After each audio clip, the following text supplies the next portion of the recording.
Hajj authorities in the Kingdom of Saudi Arabia has announced new regulations regarding this year's Hajj exercise, which states explicitly that only pilgrims with Hajj visas will be allowed entry and participation of the exercise, and persons who violate such restrictions may face a ban on future Hajj participation and potential deportation.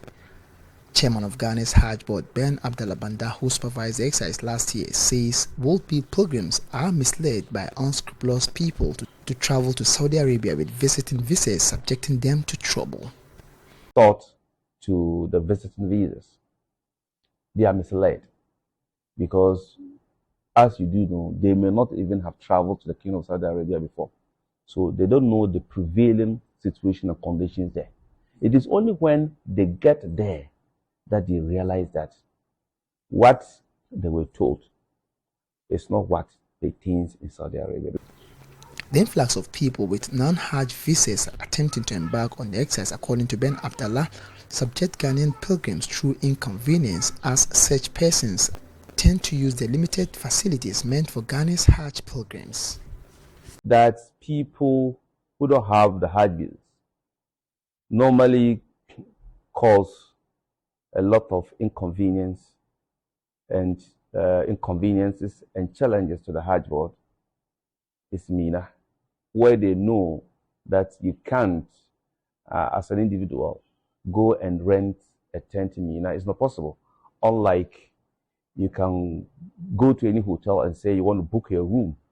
But for Mina, they deal with countries. They don't deal with individuals. Or they deal with companies. They don't deal with individuals. What they normally do is that they come and storm our tents. Ben Abdallah elaborates some consequences one could go through when arrested with non-Hajj visas, and this includes a jail term as stipulated in the laws of the Saudi Arabia.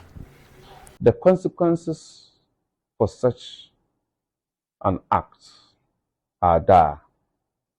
You can be arrested, you can be fined, you can be jailed in Saudi, and you'll be deported.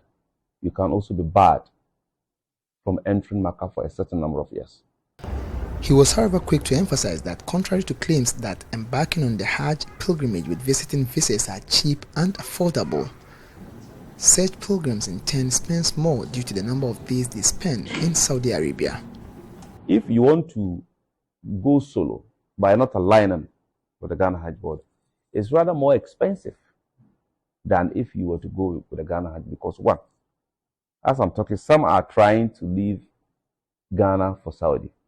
You spend more days, and the rooms that you sleep in will be more expensive. You are going to eat for a month or more than a month. It will be quite expensive. Okay? And then you are going to use your own means of transport, which is quite expensive. How do you even get to Mina? It will be very inconveniencing, and you will always be frightened because you fear that if you are caught, you'll be in trouble. That psychological trauma alone is something. And when you are arrested, you can also be punished. Would-be pilgrims are, however, cautioned to stay away from embarking on the religious exercise with non-Hajj visas in order to stay away from the aforementioned consequences. Reporting for Joy News, Anas Sabit, Accra.